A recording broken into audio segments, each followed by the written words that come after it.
आवाज सुनो पहाड़ों की। सबको सादर नमन। मैं राजीव नैनवाल आपका आज आवाज सुनो पहाड़ों की कार्यक्रम के तत्वाधान में आप सभी का स्वागत। कार्यक्रम की शुरुआत को हम दीप प्रज्वलित से शुरू करके हुए आगे बढ़ाएंगे। हमारे बीच में हमारी छोटी बहन सगुन उनियाल जो आज किसी पहचान की मोहताज नहीं है, और मुझे ये कहते हुए गर्व महसूस होता है कि सगुन उनियाल आवाज सुनो पहाड़ों की मंच से निकली हुई एक बाल कलाकार के रूप में आज देश विदेश में अपनी समृद्धि को स्थापित कर रही है। तो दीप प्रज्वलित करने के लिए मैं सगुन उनियाल जी, श्रीमान देवी सिंह जी, आशा खंडोड़ी जी, श्रीमान राही जी, श्री विनोद आनंद जी को आमंत्रित करता हूँ। वक्रतुंड महाकाय सूर्यकोटि समप्रभा निर्विघ्ने कुरु मे देव सर्वकार्येषु सर्वदा। सर्वमंगल मांगल्ये शिवे सर्वार्थ साधिके।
अति सुंदर मंगल गीत के साथ ही प्रोग्राम का आगाज करा है श्रीमती चंद्रकांता सुंदिया जी ने। और मंगल गीत जो कि हमारे उत्तराखंड की पहचान शान आन और बान है, और मंगल गीतों से ही हमारा कोई भी प्रोग्राम शुरू होता है। आगे आज का जो हमारा मुख्य विषय है कि जो हमारे कार्यक्रम कर रहे हैं आवाज सुनो पहाड़ों के माध्यम से अंतर्राष्ट्रीय महिला दिवस को मनाने का, जिसका थोड़ा सा मैं बैकग्राउंड देना चाहता हूँ कि ये अंतर्राष्ट्रीय महिला दिवस क्यों मनाया जाता है, कब से मनाया जाता है। तो अंतर्राष्ट्रीय महिला दिवस वैसे तो 1908 से मनाया जाता है, और उसका एक कारण था कि जब रशियन और द्वितीय विश्व युद्ध की बात होती थी तो उसमें फौज में बहुत सारी हमारी महिला साथी भी होती थी, और जब द्वितीय विश्व युद्ध हुआ तो एक टाइम पे उनके लिए खाने के लिए कुछ भी नहीं बचा था, तो उन्होंने ब्रेड और दूध के लिए हड़ताल शुरू करी थी अपनी फौज के सामने। उस समय के तानाशाह या जो उनके शासक थे उन्होंने उनको उनकी जॉब से बर्खास्त कर दिया था, और उन्होंने 4 दिन तक इसका अनशन करा। बाद में इसी चीज को लेके उन महिला अधिकारियों ने तमाम लोगों अपनी महिला साथियों के साथ वार्तालाप करा और एक इस नतीजे पर पहुंचे कि महिलाओं को भी बराबर सम्मान मिलना चाहिए। अंतर्राष्ट्रीय महिला दिवस को हम इसी कारण से मनाते हैं कि आज के देश में, हमारे देश में या विदेशों में क्या महिलाओं को बराबर सम्मान मिलता है। तो उनको बराबर सम्मान का मतलब ये होता है कि उनको बराबर के दर्जा दिया जाना चाहिए। और मुझे बहुत अच्छा लगा कि हमारे सारे पुरुष साथियों ने एकदम से कुर्सी छोड़ी आप लोगों को और आपको आगे आने का मौका दिया, ये बहुत बहुत सम्मान की बात है। तो ये सम्मान यहीं से शुरू होता है, लेकिन सवाल ये है कि क्या आज भी हम बराबर का सम्मान दे पाते हैं या नहीं दे पाते हैं, ये तो सोचनीय विषय है। पर मेरा मानना है कि यह हमने थोड़ा सा शुरुआत कर दी है। बहुत सारी महिलाएं बड़े बड़े पदों पे आसीन हैं, बहुत सारे हमारे सामाजिक रूप से राजनीतिक रूप से बैठे हैं, और इसका जीता जाता उदाहरण बहुत सारी चीजों में आप देखते तो चाहे विधानसभा हो चाहे संसद हो, हर जगह रहती है। तो आगे को मैं कार्यक्रम को शुरू करता हूँ जहाँ नारी का सम्मान, जहाँ नारी को पूजा जाता है, वहाँ पे देवता भी वास करते हैं। तो जैसे मैंने कहा कि ये आज हम प्रेरणा सम्मान समारोह का आयोजन कर रहे हैं। आगे की कार्यवाही के लिए मैं भाई श्री मान नरेंद्र रोहताण जी, जो इस कार्यक्रम के कर्ता धर्ता हैं, कृपया आप मंच में आए और आगे की रूपरेखा बनाएं। श्रीमान नरेंद्र रोहताण जी, जोरदार तालियों से उनका स्वागत करके सम्मान की बात है कि उन्होंने इस प्रोग्राम को इतने अच्छे तरह से प्रेरणा का काम कराया। श्रीमान नरेंद्र रोहताण जी, बहुत बहुत धन्यवाद भाई राजीव नैनवाल जी। और आज जिस जय कार्यक्रम का हुआ स्थानीय कंछावा महिला दिवस की आप सभी महिलाओं का बहुत बहुत दोबारा शुभकामना। और बहुत बड़े लोगों के आज सभ्य कि सभ्य पुरुष ने बैठा चाहूँ आप अग्नि बैठाई, ये भी एक बहुत बड़ो सम्मान है। ये जोज की मानला काम भी करना चाहिए, एक विश्वास को काम भी करना चाहिए। बोलती वाला कि मन की बात मन मरा की मन थे मरने का समान हूं, मन की बात मन मरा की मन थे मरने का समान हूं। अरे मनी तू मंदिर चाह कि मनी मन मरून, मन अगर शुद्ध हुआ तो हर काम भरवे सकता, मन अगर शुद्ध हुआ तो हर काम भरवे सकता। पर यह बात मन खाली मन ही समझ सकता, जगह जरूर कम हो सकता, हर चीज का मतलब भावना कम नहीं चाहिए। और जो हमारे इच्छा जो हमारा एक श्रद्धा भाव जो वर्षों पर उत्तराखंड की संस्कृति सभ्यता समाज का प्रति रही, वही चीजें थोड़ा सा दिल से लिया। तो आज आप सभी का बहुत बहुत धन्यवाद। आपने इस छोटे से सूक्ष्म जो हमारे कार्यक्रम में रूपरेखा थी और अचानक आपने उसको इतना बड़ा बना दिया, तो हम हृदय से आपका आभार करते हैं। मेरा सौभाग्य है कि यहाँ पर इतने सारे लोग हैं, कोई भी एक ऐसा भी चेहरा नहीं है जिसको मैं नहीं जानता। और कदम कदम पर आप सबके आशीर्वाद से, आप सबके सहयोग से हम लोग जो है कि इस प्रकार के कार्यक्रमों में आगे बढ़ते हैं। और मेरा बड़ा सौभाग्य है कि मेरे बड़े भाई साहब मेरे गार्जियन की तरह और माँ बाप की तरह, जिन्होंने मुझे बहुत सालों से, मैं इस मौके पर हमारे शशि नौडियाल जी भाई साहब थे, उनसे मेरी दोस्ती थी आज से 27-28 साल पहले, जब मैं दिल्ली में आया छोटा सा था। तो तब से भाई साहब का आशीर्वाद जो है कि हमारे साथ है। एसीपी सतीश शर्मा जी, एसीपी कैलाश गोनिया जी। और मेरा सौभाग्य रहा कि आप भी जब पद में थे तो बहुत सारी बातें आपसे और बहुत सारी ऐसी चीजें होती थी, मैं आपसे सलाह करता था। आप भी यहाँ आए, आपका भी हम जो है गहराई से धन्यवाद करते हैं।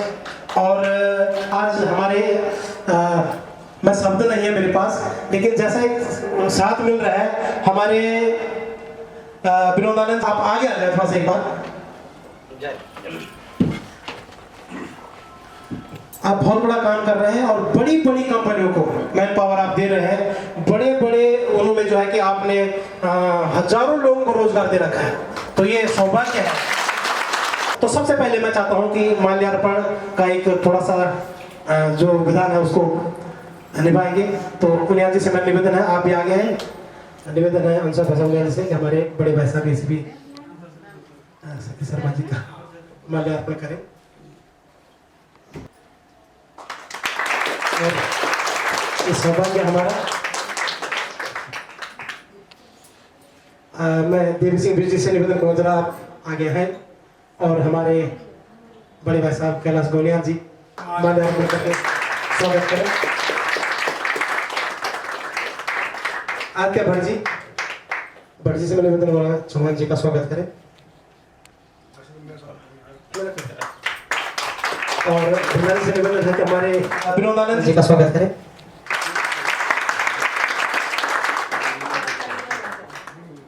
और धन्यवाद आपका। सभी भाई और बहनों को बहुत प्रणाम। और मुझे बड़ी खुशी हुई है कि ये उत्तराखंड के समाज के श्री रोहताण जी हैं, इन्होंने महिला दिवस पे एक अति सुंदर प्रोग्राम जो है आयोजित किया। और मुझे बड़ा सच बता रहा हूँ, इतनी फीलिंग मतलब इतना अच्छा महसूस हो रहा है कि मतलब खुशी के मारे मेरी आंखों में आंसू हैं। और मेरे को मैं पहली बार इस तरह के प्रोग्राम में सम्मिलित हूँ, बहुत बार इन्वाइट किया गया है। मुझे बड़ा सम्मान महसूस हो रहा है इस समय कि मैं गणमान्य व्यक्तियों के बीच में हूँ, पर्टिकुलरली लेडीज के बीच में, मतलब जिनका सम्मान हो रहा है यहाँ पे, तो मैं बड़ा गौरवान्वित महसूस कर रहा हूँ। धन्यवाद राज जी। और आपका अभी रास्ता पूछने के लिए फोन आया था, मेरा परिचय हुआ और मैंने कहा फिर आपको जरूर आना है। हमारे जैसे हमारे नौजवान भाई श्रीमान रोहताण जी कुछ न कुछ करके, चाहे वो लॉकडाउन में हो, कहीं न कहीं तरीके से इन्होंने आवाज सुनो पहाड़ों को जब इन्होंने शुरू करा था, तो इन्होंने दुर्गम स्थानों तक, चाहे मैं बात करूँ चंपावत, बागेश्वर, वहाँ से नई नई प्रतिभा को हम खोज के लाए और उनको हमने एक अच्छा सा नाम और मंच प्रदान करा, जिसमें सबनुन याल हमारी छोटी बहन हमारे सामने आज बैठी हुई है। तो बहुत बहुत धन्यवाद श्रीमान रोहतान जी आपके इस प्रयास के लिए।